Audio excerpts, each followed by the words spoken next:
título do nosso sermão de hoje é Destruindo as Armadilhas do Diabo. O texto se encontra em Efésios 6, versículo 16. Eu vou ler, porém, o versículo, a partir do versículo 14, para poder dar um pouco de contexto no texto em si, tá? Eu vou ler a partir do versículo 14 até o versículo 16. Estais, pois, firmes, cingindo-vos com a verdade e vestindo a couraça da justiça. Calçai os pés com a preparação do Evangelho da paz. Tomando sobretudo o escudo da fé, com o qual podereis apagar todos os dardos inflamados do maligno. Lâmpada para os meus pés é a tua palavra e luz para os meus caminhos. Bem, meus irmãos, nós descobrimos na semana passada a respeito dessas armaduras que Deus nos colocou à nossa disposição, a qual nós temos que tomar e nos armar com elas para a nossa luta diária, para as nossas lutas, para as dificuldades que sobrevêm sobre nós e finalmente, meus irmãos, para que nós estejamos preparados para batalhas espirituais, as quais você já tem parte nelas. Não pense, eu tenho que reafirmar isso todas as semanas, não pense por um minuto sequer que você não está na batalha espiritual. Não existe nada que não é espiritual.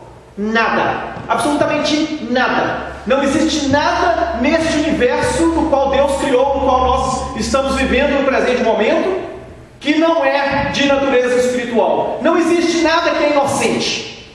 Tudo é uma guerra espiritual. Ninguém que você imagina que está falando alguma coisa no jornal, na televisão, está falando aquilo porque ele é uma pessoa inocente. Não, ele tem um propósito naquilo que ele fala. Neste universo no qual nós vivemos, e é o único que nós temos para viver, a não ser que você descobre um outro que não foi criado por Deus, que você possa tomar parte dele, boa sorte. Mas todo o universo, nessa terra, nesse planeta que foi criado por Deus, todas as coisas são de natureza espiritual. Seja uma declaração do presidente da república, seja o seu patrão que está trabalhando com você, seja o seu amigo de trabalho, seja o seu marido, seja a sua esposa. A forma como eles têm uma visão do mundo espiritual afeta a forma como eles vivem no mundo presente. Se eles não acreditam que existe um Deus, a sua atitude com relação a você e todas as demais coisas será de uma forma. Se ele acredita que existe um Deus, mas é um Deus que está somente voltado para ele, somente voltado para os seus desejos, a sua visão vai ser tudo aquilo que me serve, tudo aquilo que me agrada, tudo aquilo que me favorece. Se ele é uma pessoa que acredita num Deus criador do céu e da terra, de acordo com aquele Deus que nos é revelado nas Escrituras, a sua posição será outra com relação a todas as atitudes, com relação a todas as coisas que encompassam o seu viver. Não existe nada no universo que não é de natureza espiritual. Por isso, existe uma grande batalha espiritual, pela forma como você comporta, pela forma como você vê a vida, pela forma como você se relaciona com as pessoas, e o apóstolo Paulo está descrevendo tudo isso nesse contexto daquilo que nós estamos aprendendo hoje. E a semana passada ele falou a respeito da verdade, falou a respeito da justiça, a respeito da fé, e eu falei em um sermão, e vocês agora saíram daqui preparados para a batalha. Vocês colocaram todo aquele equipamento, aquele cinto, aquela couraça, aquele sapato, e vocês saíram daqui. Eu estou agora preparado para enfrentar todas as forças do inimigo. Eu agora estou preparado para ser um vencedor por Cristo. Eu agora estou preparado para enfrentar as hostes infernais e vencer para o reino de Deus. A nossa luta não é para o nosso bem próprio. A nossa luta não é para a nossa satisfação, para promover a nossa agenda, para promover aquilo que nós acreditamos. A nossa luta é para o reino de Deus. Quando você se comporta no seu trabalho de forma imoral, de forma contrária à palavra de Deus, você está destruindo o reino de Deus. Você está sendo mau exemplo para o reino de Deus. Quando você trata o seu marido, ou a sua esposa, ou o seu filho de uma maneira contrária aos ensinamentos da palavra de Deus, você está destruindo o reino de Deus. Quantas vezes nós temos visto que líderes de igreja têm a sua família toda completamente devastada e destruída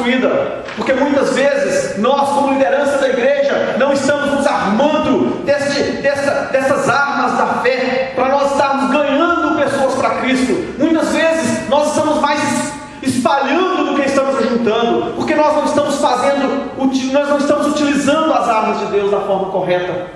E aí, nós saímos da igreja semana passada pensando assim: agora eu estou pronto para conquistar o reino de Deus, agora eu estou pronto para vencer as lutas espirituais em favor do reino de Deus. Mas o apóstolo Paulo vira e fala assim: uou, ainda existem outros equipamentos que você precisa para que você seja eficiente nesta luta, para que você seja vencedor, para que você possa ser uma pessoa que vai conquistar para o reino de Deus, uma pessoa que vai vencer as suas lutas pessoais, e por vencer essas batalhas pessoais, você vai estar proclamando e avançando o reino de Deus. Ele fala: tomando sobretudo. Meus amados, quando ele usa essa expressão, sobretudo, ele está dizendo o seguinte: olha, você está bem equipado, mas ainda existe algo que vai em cima disso, existe algo que vai causar para você uma proteção maior. O que acontece é que ele tinha o exército, especialmente o exército romano, que era o exército dominador, no período em que essas cartas estavam sendo escritas.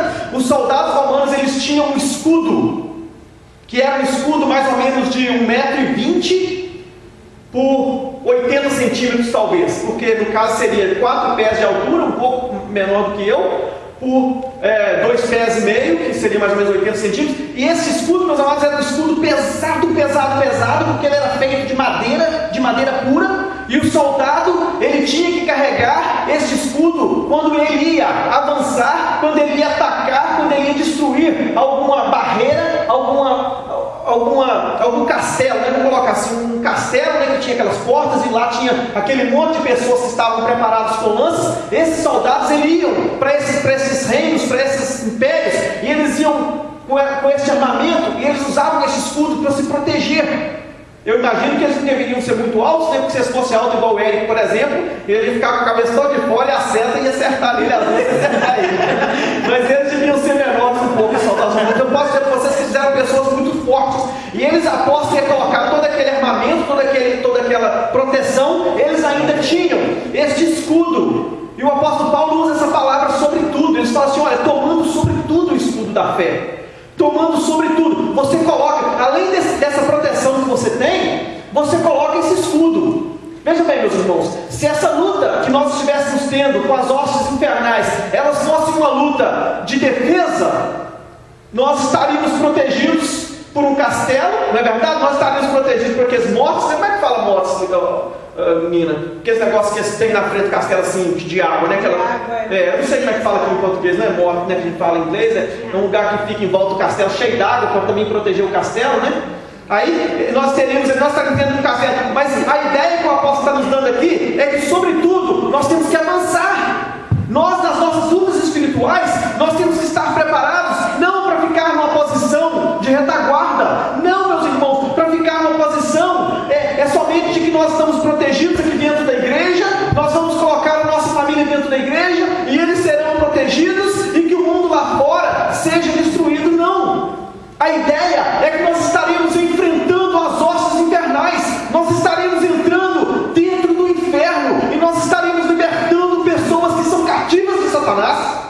Nas nossas lutas espirituais, nós não permanecemos em uma posição de defesa. Nós temos essas armas que nos defendem, mas a função dessas armas é nos defender quando nós estamos atacando, quando nós estamos avançando com o reino de Deus. O apóstolo Paulo, em outra carta, em Coríntios, ele diz que nós temos que trazer cativo todo pensamento que se opõe a Cristo. E eu quero dizer para vocês, existem milhares de pensamentos que se opõem a Cristo. Existem milhares de pessoas, até mesmo dentro das igrejas, que estão ensinando e propagando ensinamentos que são contrários aos ensinamentos de Cristo.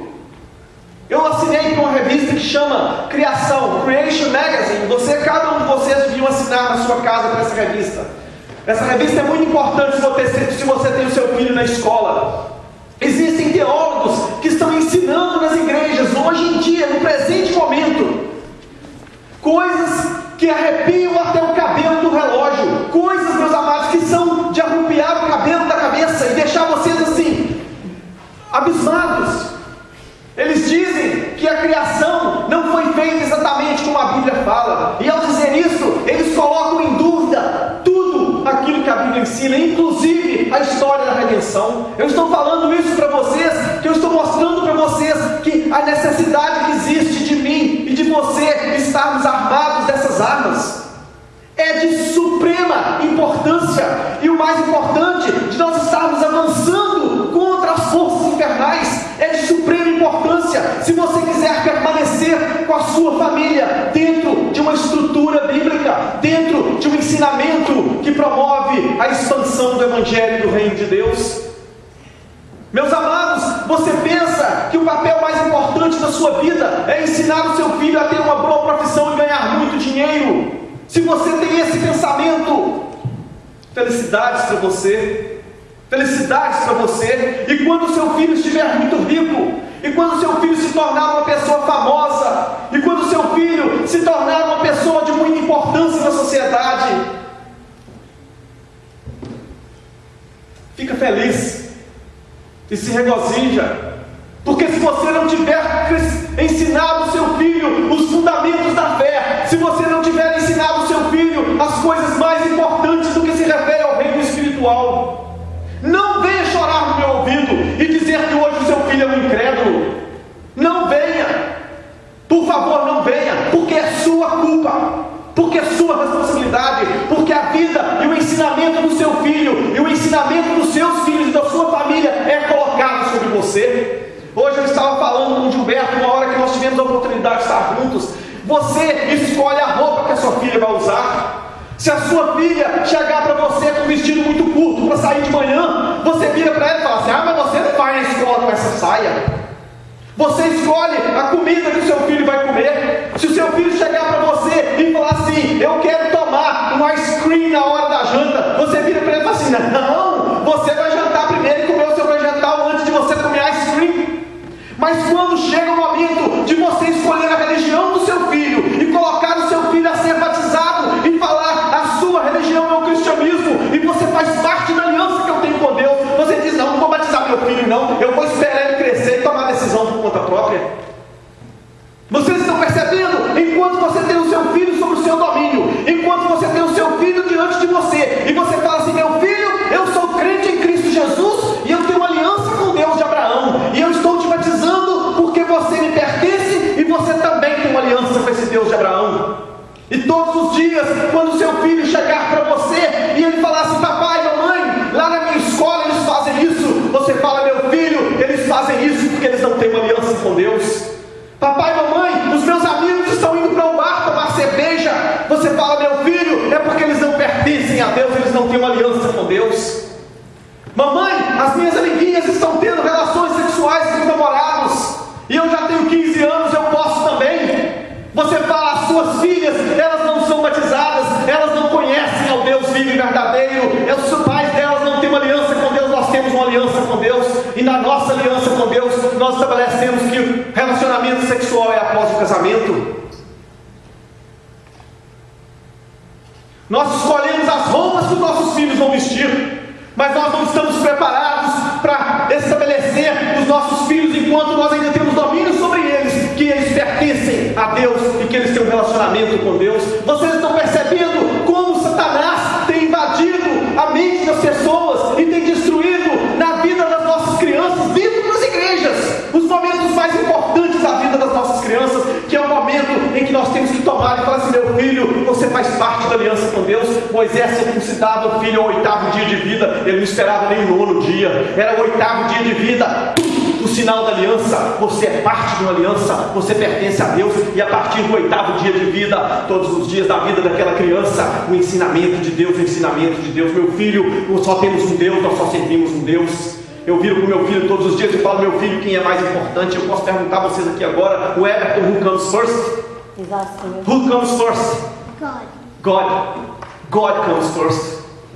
É todos os dias da vida, quando ele vai deitar, eu falo: meu filho, quem vem em primeiro lugar? Deus vem em primeiro lugar. A nossa vida é para Deus, o nosso respirar é para Deus, a nossa escola é para Deus, o nosso aprendizado é para Deus, tudo aquilo que nós fazemos é para o Deus que nós servimos. E agora é o seu dia, agora é a sua oportunidade. Toma esse sobretudo, coloca sobretudo esse escudo, esteja preparado para você enfrentar as hostes infernais. E ele fala do que é esse escudo. Ele fala assim: o escudo da fé. Tem uma música no Brasil que eu tenho pensado nessa música todos os dias quando eu li esse texto. E por favor, eu peço a você agora para não se escandalizar comigo. Eu vou simplesmente usar, já escandalizou, eu vou simplesmente usar essa música com a intenção de ensinamento. É uma música, eu acredito que é do Gilberto Gil, se eu estiver enganado, vocês por favor me corrijam aí. Ela fala assim, a arte, não é do Gilberto Gil, é Paralamas do Sucesso. Não, é a arte de... A arte de viver da fé, só não se sabe fé em quê? É a arte de viver da fé, só não se sabe fé em quê? Eles têm o que caldas. Isso, Paralamas do Sucesso. É a arte de viver da fé, só não se sabe fé em quê? Tenha fé, meu irmão, tenha fé. Se você tiver fé, tudo vai dar certo para você. Os incrédulos lá fora, eles estão passando por uma dificuldade, eles viram para o outro e falam assim, não, você pode ter fé. Você pode ter fé, porque se você tiver fé, tudo vai dar certo. Você chega nas igrejas, as pessoas mais pobres do Brasil, as pessoas mais necessitadas, que estão passando fome, que não tem o que comer dentro de casa. Eu tinha parado de mencionar nome, viu, meus irmãos? Mas, por favor, vocês me perdoam, porque eu vou ter que mencionar nome aqui de algumas igrejas, tá? Talvez. Pelo menos de alguma pessoa eu vou mencionar. O Edir Macedo fala na televisão, manda, me dá o dinheiro da sua passagem de ônibus, que Deus vai te dar mais, porque você tem que ter fé.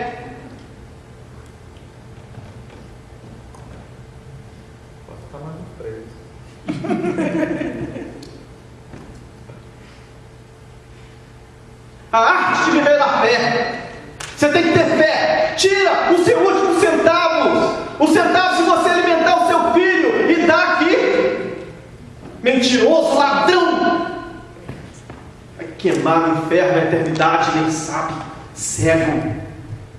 O apóstolo João escreve para uma das igrejas da Ásia e ele fala assim: você pensa que você é rico, você pensa que você tem muitos canais de televisão, você pensa que você tem igrejas que já não cabem mais, tem que ser destruída e construir outras para colocar no lugar. Mas eu falo com você, você é pobre, cego e nu. Você é pobre, cego e nu. E as pessoas que frequentam lá, eu tenho que falar, eles também não são inocentes não, porque eles estão indo lá, porque eles estão com a intenção de negociar com Deus. Eles estão dando, porque eles acreditam que se eles der, eles vão ganhar. Eles estão sendo enganados porque eles querem.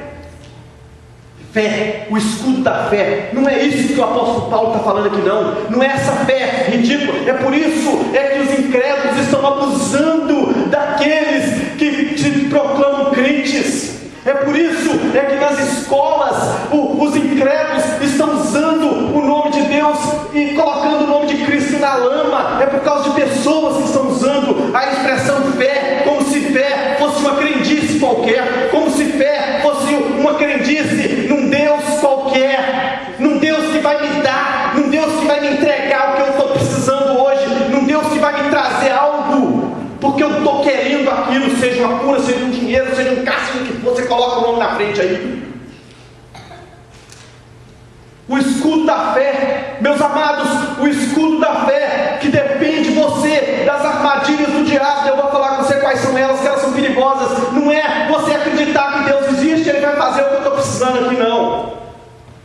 Não é isso aí não. A fé é você crer em toda a palavra que procede da boca de Deus. Fé é você ter substância, é você crer em algo sólido, é você crer em algo que você pode tocar com a sua mão, que é a palavra de Deus, e você falar assim: nisso eu creio, porque foi revelado por Deus, nisso eu tenho convicção plena, porque Deus assim falou. O apóstolo Jesus Cristo, Jesus não era apóstolo, esse então apóstolo, resolvi citar Cristo, tá? Jesus Cristo, quando ele foi tentado pelo diabo, quando Satanás lançou todas as armas infernais sobre a pessoa de Cristo, e ele falava: Cristo, tem aqui uma pedra, você está com fome, faz pão. Cristo podia transformar pedra em pão, ele multiplicava o pão, ele transformava água em vinho, pedra em pão, para ele não ia ser nada. Ele falava assim: mas está escrito, nem só de pão viverá o homem. Está escrito. O apóstolo Paulo, quando ele vai falar no livro de Romanos de um dos assuntos teológicos mais devastadores que existe, que faz mais separação nas mas que o apóstolo Paulo traz de uma maneira expressiva, sólida, forte, de colocar à vista de qualquer incrédulo a realidade da soberania de Deus. Ele não cita nada além das Escrituras, e ele diz: as Escrituras nos mostram. Fé é você crer naquilo que a palavra de Deus diz. Fé é você crer na Bíblia. A Bíblia fala com você assim: você não faz isso, e você não faz. E quando seus amigos de escola viram para você e falam assim: mas o que é isso, cara? Isso não tem nada a ver. Você fala assim: não tem nada a ver para você, mas a palavra de Deus me ensina que eu não posso falar. Um exemplo, quando a Bíblia fala que Deus criou em 6 dias o céu e a terra, e o cientista mais sábio que o mundo pode te apresentar chega para você, ri na sua cara e fala assim: que é isso, cara? Você está por fora. O mundo não pode ter sido feito em 6 dias, não. Isso é ridículo. O mundo já foi feito há bilhões de anos. Você fala assim: mas as Escrituras me mostram que o mundo foi feito em 6 dias e 6 noites, porque assim Deus fala, e é nisso que eu creio. Isso é fé. E se eles aparecer com evidência para você secular e falar assim: mas aqui isso aqui está falando que a Bíblia está errada, que a Bíblia não tem erro, você fala assim: a Bíblia própria se declara a palavra de Deus infalível e inerrante. E é nela que eu creio, e é aí que a minha fé está firmada. A minha fé está firmada na revelação da palavra de Deus, não nos seus sonhos, não nas suas visões, não nas suas línguas, mas naquilo que a Bíblia me apresenta, naquilo que a Bíblia me fala. Porque está cheio de pessoas que estão acreditando que se eu falar uma mentira e eu ganhar uma pessoa para a igreja, eu estou ajudando o reino de Deus.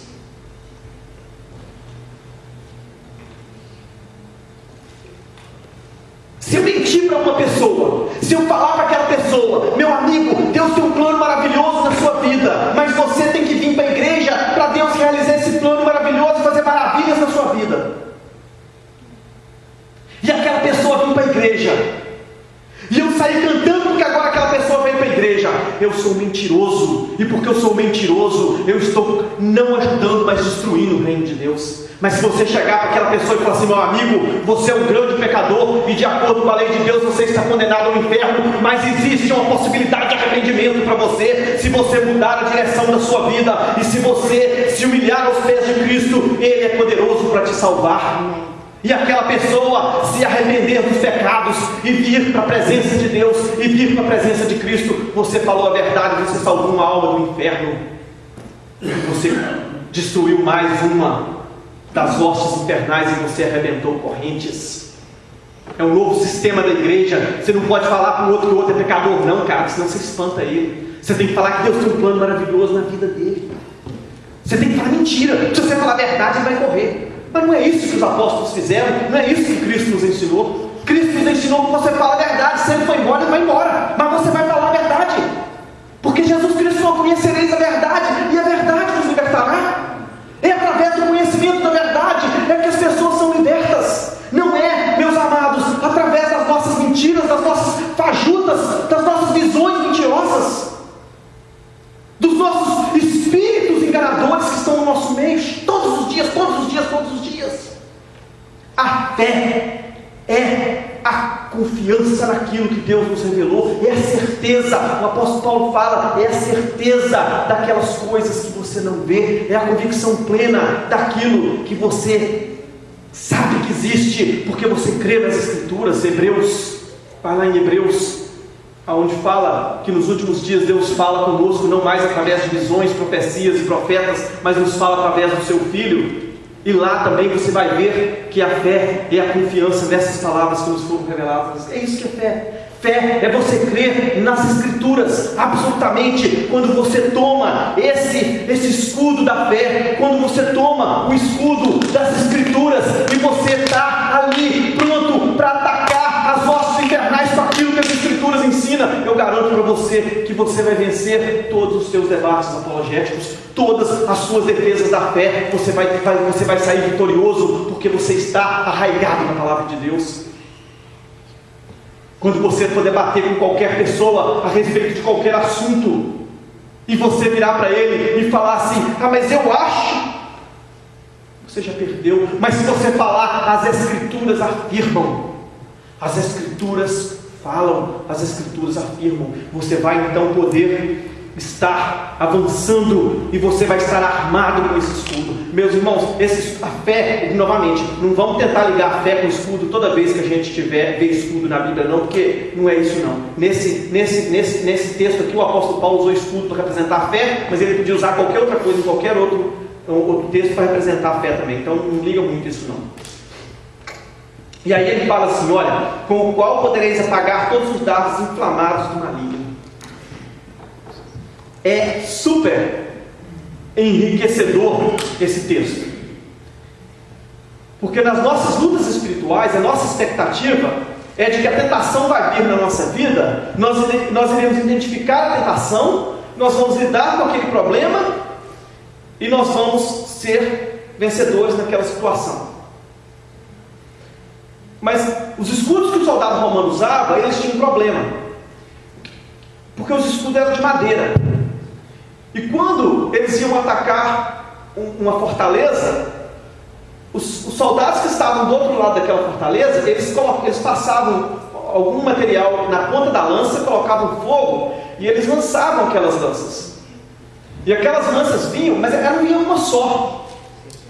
Todos aqueles soldados, eles lançavam as lanças deles todas na mesma hora. E aí aquela lança acertava no escudo. Aí imagina o que acontecia com o escudo. Então, pegava fogo. Madeira, fogo, pegava fogo. Esse escudo que Deus nos concede, ele é um escudo especial. Ele não é qualquer escudo, porque ele apaga o fogo da lança. Ele fala, olha, com esse escudo da fé, você vai ter a capacidade de apagar os dardos inflamados. As lanças que vêm cheias de fogo, elas serão apagadas. Mas o interessante é que ele fala assim, essas lanças elas não vêm uma de cada vez. Satanás é muito astuto, ele joga sobre nós diversas lanças na mesma hora. Quando nós estamos na posição de fraqueza, os ataques que sobrevêm sobre nós, eles são tremendamente fortes. E o que é interessante é que muitas vezes na nossa fraqueza, nós acreditamos que o que nós vamos usar para defender contra aquele ataque é o suficiente, mas aquele defesa que nós estamos usando é uma outra tentação do diabo. Você veja bem, vamos só fazer uma pequena análise aqui agora da tentação de Cristo, para vocês terem uma ideia. Jesus Cristo foi tentado pela fome. Jesus Cristo foi tentado pela fome. Então Satanás vira para ele e fala assim, se você for filho de Deus, é a primeira tentação, é a dúvida. Jesus Cristo, na sua posição de Deus, filho de Deus, ele diria, eu vou mostrar para Satanás que eu sou filho de Deus, e por mostrar para ele que eu sou filho de Deus, transformando essa pedra em pão, eu estarei vencendo Satanás. Ok? Eu estarei apagando a primeira seta, que é a seta da questão se eu sou ou não filho de Deus, eu vou estar apagando aquela seta. E eu estarei vencendo Satanás quando eu transformar a pedra em pão. Não é? Não é isso que nós pensaríamos? Vamos mostrar para Satanás quem nós somos. Mas veja bem, duas setas estavam sendo lançadas ao mesmo tempo. A primeira, Satanás estava questionando se Jesus Cristo era filho de Deus. A segunda, ele estava desafiando Cristo a fazer aquilo que ele queria. Uau! Quando você está passando por uma tentação, quando vem uma tentação sobre a sua vida, não pense você que aquela tentação é única, porque não é. Ela está acompanhada de outras provações e de outras tentações que estão vindo juntas. Você necessita do escudo da fé naquele instante, para que você possa identificar aonde que está e como que você vai se defender, como que você vai sair vitorioso daquela provação e como que você vai apagar todos os dardos inflamados do maligno através da fé. Quando você está passando por uma dificuldade e alguém te faz alguma revelação, você acredita naquela revelação porque ela é muito boa e ela vai estar te favorecendo em alguma coisa, e a partir daquele instante você pensa que você vai estar vencendo Satanás, mas você vai estar abrindo uma porta imensa para ele do outro lado, porque ele te desviou das Escrituras, ele tirou você da palavra de Deus e ele colocou você a crer em algo além das Escrituras, em algo mais do que as Escrituras. Você está percebendo, meus irmãos, os dardos inflamados do maligno na nossa vida, eles não vêm um a um, eles não vêm um de cada vez, eles vêm muitos na mesma hora. Você tem uma briga com a sua mulher em casa, e você chega no seu trabalho, adivinha o que está te esperando lá? Eu não tiro essa adivinha da minha cabeça. Não adivinhe, meus irmãos, porque Deus não gosta de adivinhação. Deus é contra a adivinhação. Imagina o que está te esperando no seu trabalho. Uma amiga de trabalho que vai te dar todos os ouvidos para você reclamar da sua esposa com ela. E o marido? Quando você briga com o seu marido em casa e você chega no seu trabalho, você vai encontrar lá um camarada de conversa muito macia, muito agradável, e ele vai te ouvir, ele vai ser seu companheiro, ele vai ser seu amigo, ele vai ser a sua alma gêmea no seu serviço, ele vai ser alguém com quem você vai poder se confidenciar. Quão diferente que meu marido ele é, até a hora que você largar o seu marido e ficar com ele uma noite. Quão diferente meu marido ele é completamente. Olha como ele me ouve, olha como ele me escuta. Ai, que maravilha. Na escola, a professora é a sua melhor amiga na escola. Ele chega para os seus filhos lá na escola e fala assim: seu pai brigou com você? Seu pai te bateu? Se seu pai bateu, me conta. Nossa, como meu professor é boa. A próxima coisa que você sabe é que o serviço social está batendo na porta da sua casa e destruindo a sua família. Maravilha, maravilha. Você não tem que obedecer seu pai na sua mãe, não? Não é? Sua coleguinha? Mãe, deixa eu dormir na casa da minha fulana, minha amiga. Minha filha, eu não quero que você misture com aquela menina. Aquela menina não é boa companhia para você, não. Que é isso, mãe? Ela é tão minha amiga. Ela é tão minha amiga que ela falou comigo que eu não tenho que ficar te ouvindo.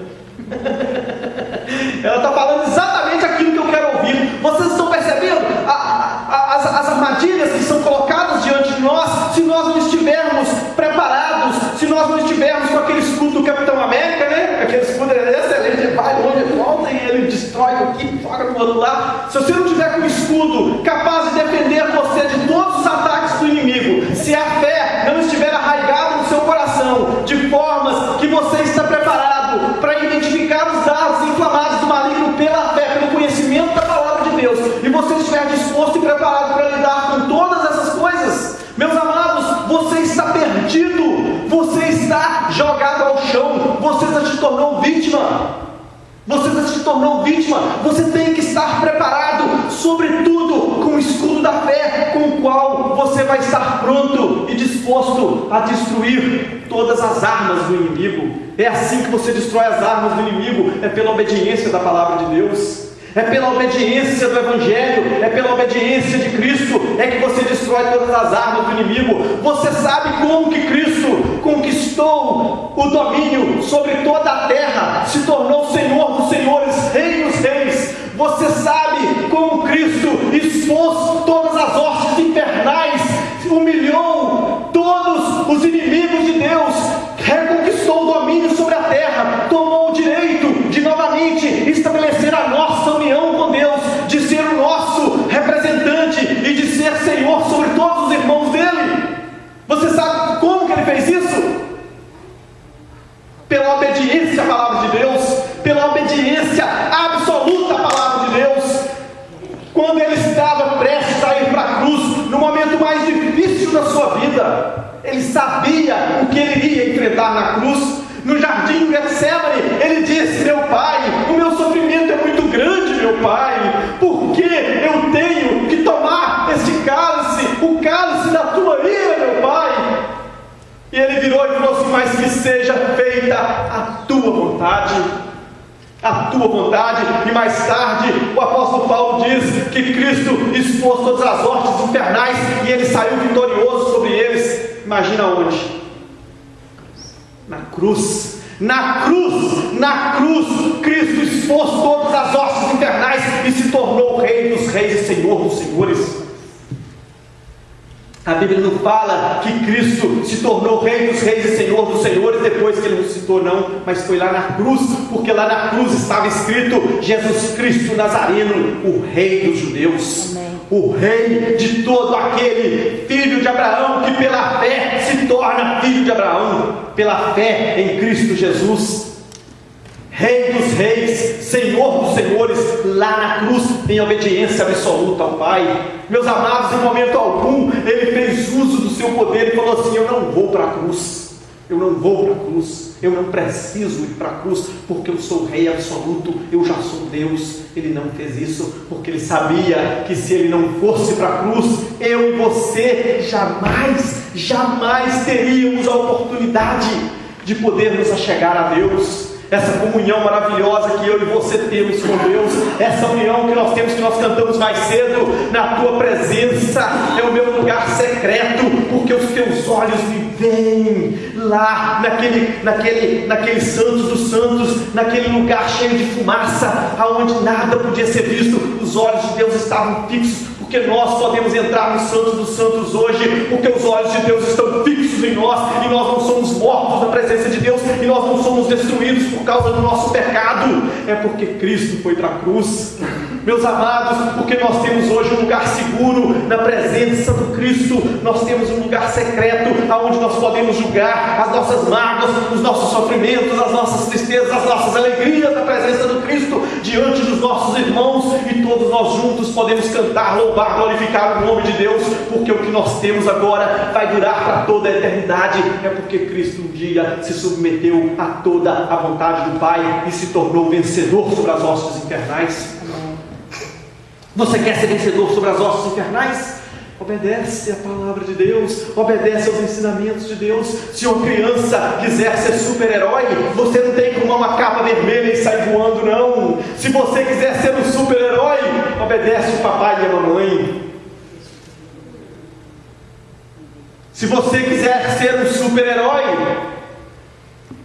seja amiga dos seus trabalhadores, das pessoas que trabalham com você, seja amigo deles, seja amigo sincero, respeite o seu chefe, trabalhe com vontade, mostre trabalho, trabalhe para ele como se Deus estivesse presente ali te vendo,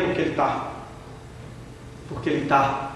É assim que você humilha as hostes infernais. Você quer humilhar as hostes infernais, você quer colocar o diabo para correr, você não dá $100 na igreja, não. Tem gente que fala assim: quem quer bater no diabo? Dá 100, dá 200. Não é assim que você faz, não. Você quer bater na cara do diabo? Então você respeita o seu marido, porque o diabo promove a desunião no casal. Agora, você quer humilhar mesmo o diabo? Ama a sua esposa verdadeiramente, porque aí você vai estar dando couro no diabo. É assim que você faz. Não é difícil, não é nada. Basta você obedecer a palavra de Deus. Se você prestar obediência à palavra de Deus, você está sendo um vencedor, e você vai estar destruindo as armas do diabo. Você vai estar destruindo por completo todas as lanças infernais que ele joga na sua vida, quando você se submete única e exclusivamente à palavra de Deus, quando você só tem as Escrituras como regra e fé prática. Quando você olha para as Escrituras e fala assim: meu Deus, aqui está a única esperança que eu tenho, a tua palavra. Aqui está a lâmpada para os meus pés e a luz para os meus caminhos, e eu vou seguir a tua palavra, somente a tua palavra, nela eu vou crer e em nada mais. Dessa forma você vai estar esbofeteando o diabo, e você vai estar jogando ele por terra, porque ele pode chegar para você e falsificar tudo quanto é coisa, tudo quanto é sinal, tudo quanto é prodígio. Ele pode falsificar tudo quanto é palavra, tudo quanto é coisa ele pode falsificar para você, mas tem uma coisa que ele nunca pode alterar: a palavra de Deus que já nos foi revelada nas Escrituras. Nessa ele não tem como mais escrever mais nada. Eles tentam, eles acrescentam o livro dos Mormons, eles acrescentam as revelações do Papa, o livro de Fátima, eles acrescentam um montão de coisa. Mas aquilo que foi revelado, aquilo que é chamado de Antigo e Novo Testamento, embora seja um testamento só, nisso ele não tem como acrescentar. Ele não tem. E se você firmar a sua vida nos ensinamentos das Escrituras, se você, pela fé em Cristo Jesus, fizer uso desse escudo da fé, você vai estar despreparado, você vai estar pronto para invadir as hostes infernais, para invadir as mais profundos abismos, e você vai estar saindo de lá vitorioso, libertando pessoas que estão cativas e escravas de Satanás. E você vai estar saindo de lá, e você vai estar tendo a capacidade de apagar todos os dardos inflamados do maligno.